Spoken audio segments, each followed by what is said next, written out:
Okay, this is from scnblogspot.com. The ex-Scientologist, exposing the lies, abuses, and crimes of the Church of Scientology. Friday, March 8th, 2013. S abuse permitted in Scientology. There have been more than dozens of cases of S abuse and S abuse of children in Scientology that were never reported to officials, or if they were reported, not until years later. The reason is, in order to keep the dark side of Scientology out of the public eye, Scientologists may not take their legal differences or even criminal complaints outside of the church, but must handle them internally through mediation. Also, there's this. Scientology ethics always assumes that if something bad happens to you, that you are responsible for pulling it in on yourself. Then there is a policy of 1st of September 1965 entitled Ethics Protection, written by Hubbard, allegedly, in which he says, when people do start reporting a staff member with a high statistic, what you investigate is the person who turned in the report. You know, like the R victim. In an ancient army, a particularly brave deed was recognized by an award of the title of Kakan. It was not a rank. The person remained what he was, but he was entitled to be forgiven the death penalty 10 times in case in the future he did anything wrong. That was a Kakan. That's what producing high statistic staff members are, Kakans. You know, like Gavin Potter. They can get away with murk without a blink from ethics. And ethics must recognize a Kakan when it sees one and tear up the bad report chits on the person with a yawn. Wouldn't that be what Odo is, security guard?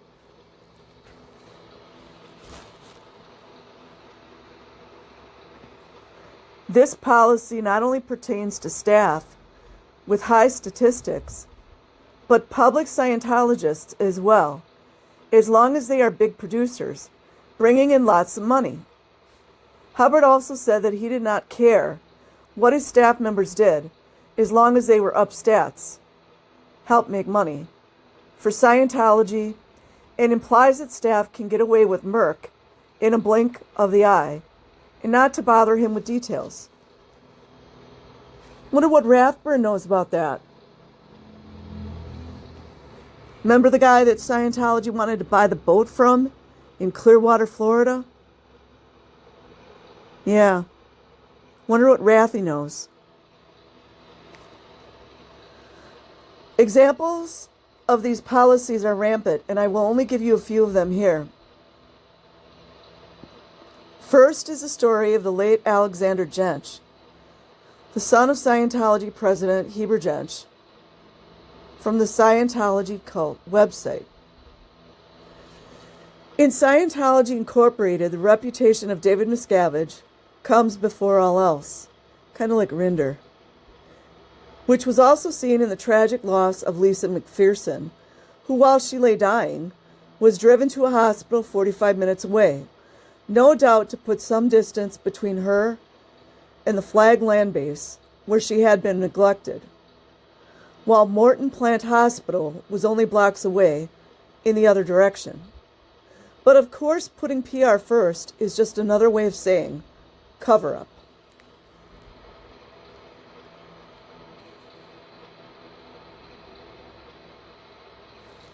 And on that theme, Alexander had already fallen into a well-worn groove.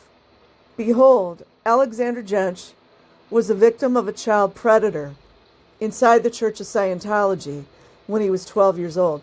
Also, I want to add in here I remember watching videos of ex-Scientologists laughing about this lady Marie. They laughed, said she was an S addict. No, she was a PDF file. The incident was covered up. The Church of Scientology executives. Let's see, was Rindy and Rathy there back in those days? Or what about Frank Oliver? What's the other guy's name?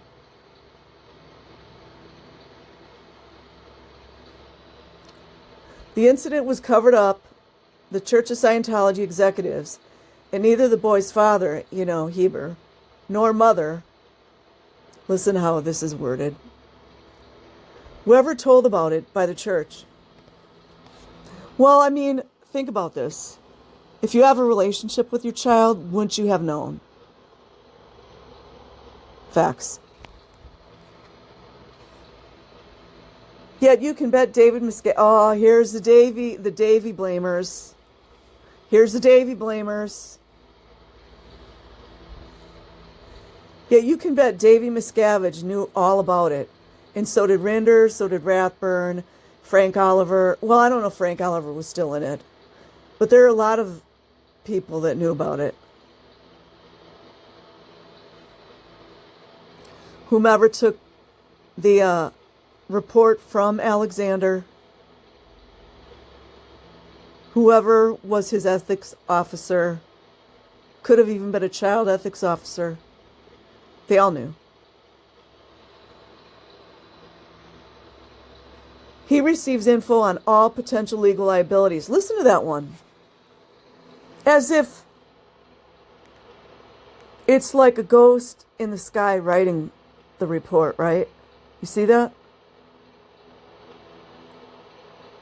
That's called abdicating duties right there. Absolving yourselves. Listen to this. I just can't, you guys. Karen only found out on July 2010. Well, if you had a relationship with your child, wouldn't you have known? Alexander was busy being an adult in a small body, right? When multiple former executives, like prestigious executives, from the area where Alexander was working, notice no names, contacted Karen and told her what had happened to her son. Here's what they said. Let's highlight the fact that the child's not with the parents. How about that? I get so sick of it, actually. Witness number one, the one with no name. I was a member of the Sea Organization from August 1989 till August 2007. It was when I worked in the Office of Special Affairs Flag Land Base. You know where all the child auditors are, you guys? Where all the child slaves are? Yeah. That I learned about the R of Alexander Jench. Wonder if little old Debbie Cook was saying that Alexander went out 2D in her meetings. Don't you guys wonder that? Jan Eastgate, who allegedly was abusing children, and then later whined and cried that she was abused because someone put a garbage can over her head.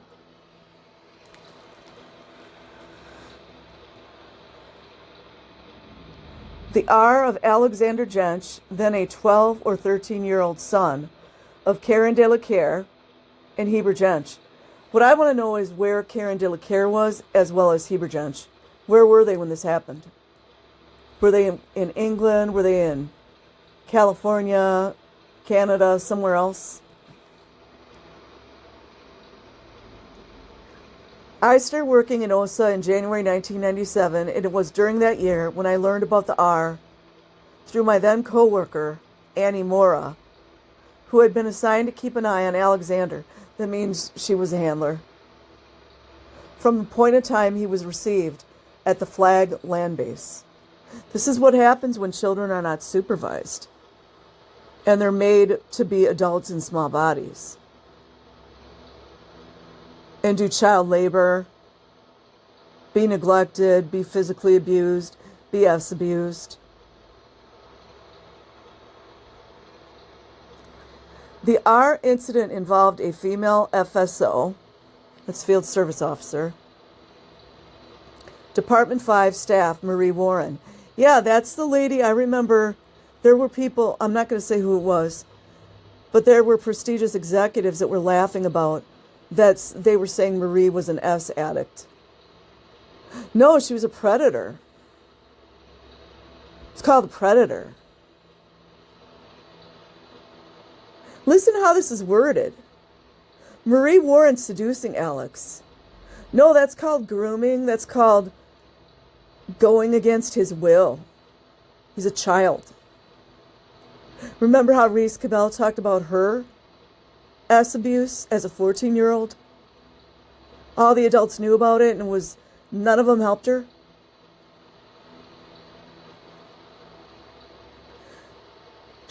I'm going to just word it the way it should be worded. Grooming Alex to be R'd with her in one of the crew berthing apartments. It's R. Forcible act. Act of violence.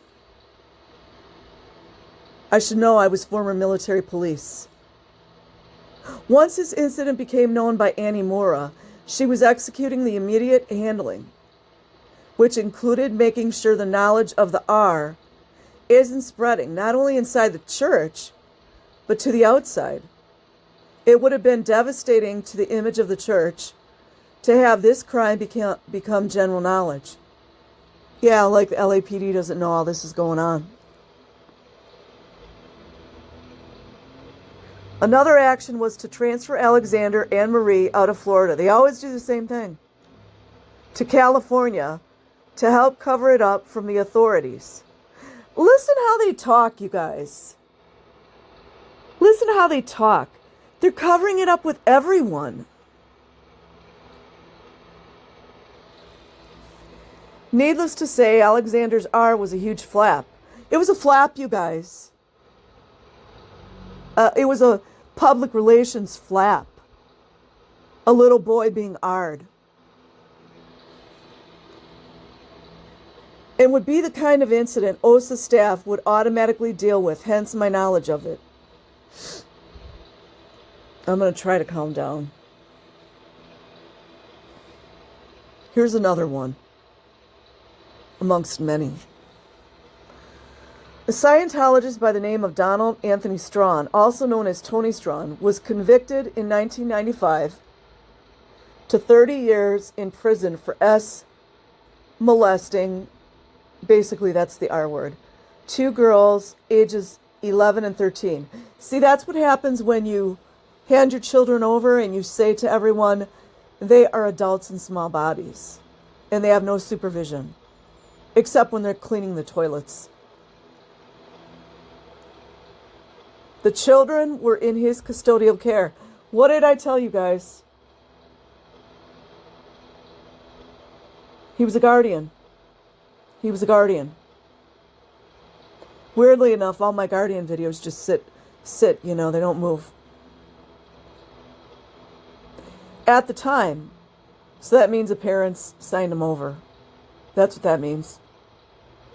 Scientology directed, under threat of expulsion, that the mother not report the incident to the proper authorities because the church could handle his aberration.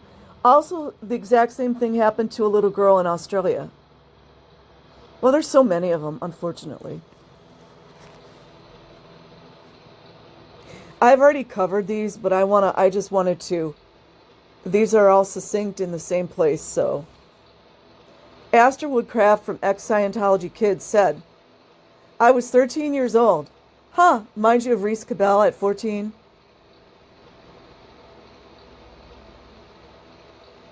I think I was 13. Everyone had beer and got drunk. This is with Wally Hanks. I think the first night or the second night I was up there, I was sitting next to him and had a few beers. Because, 13-year-olds should be drinking beer, right?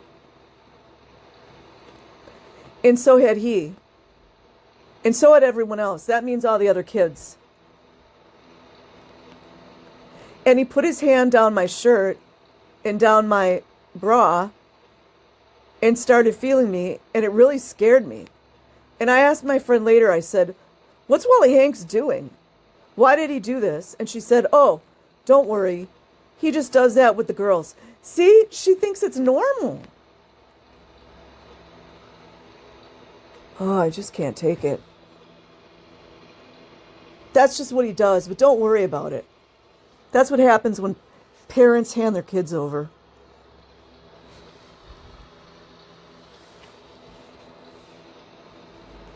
And along this line, Adeline Dodbova said, these were the children of dedicated Scientologists. Students' files revealed previous teachers' statements of incidents of physical and abuse.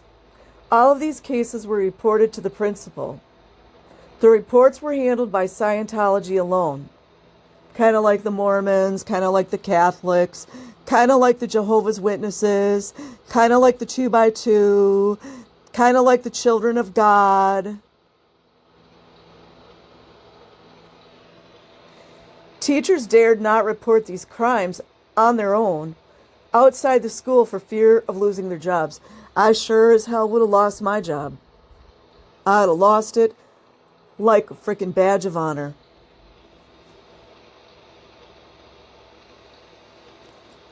Yolanda Howell wrote, one little baby I knew at the Sea Org got herpes during a cadet org epidemic. Also, these things have not been talked about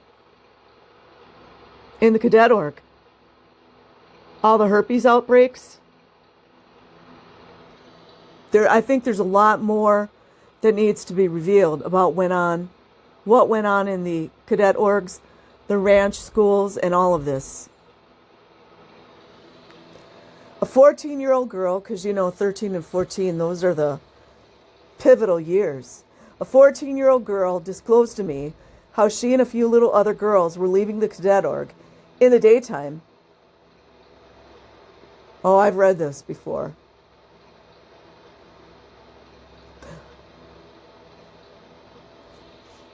Put it like this. One of the older adult uncles was paying the little girls. Well, I mean, when the parents just leave the kids like that, what's going to happen? And also, let's remind ourselves that these children are put in these ranches, these schools, and all these other places. And they get very little money. The majority of the ones that actually are considered a volunteer, they're supposed to get $47 a week. Back in the old days, I don't know how much it was, but Jenna Miscavige talked about the majority of the time you didn't even get the $20 or the $10 or anything. Vulnerable much? So this disgusting pedophile scumbag took advantage of that. Oh, I can't say what I think here. Although these incidents were written up, as far as I know, they were never handled.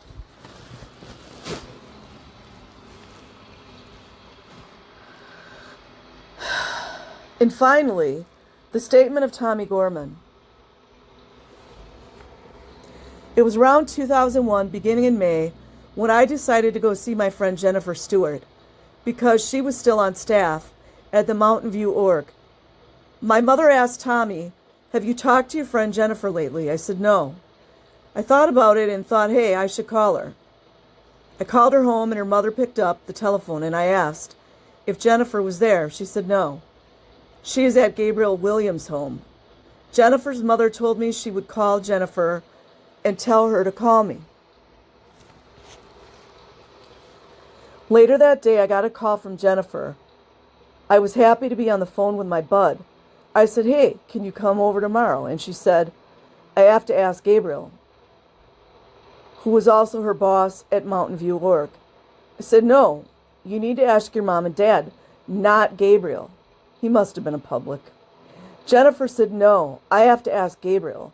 So I said, fine, ask him now. I heard Gabriel say, so I started to talk very loud and said, see, he was getting caught. That's why Gabriel was acting like a freaking coward that he is. So I started to talk very loud and said, let Jennifer come over, Gabriel. Then Jennifer said, wow, Gabriel. Then Jennifer said, wow. Gabriel said, I can come over. He was trying to cover it up. The next day, I picked up Jennifer at BART, Bay Area Rapid Transit at 4 p.m.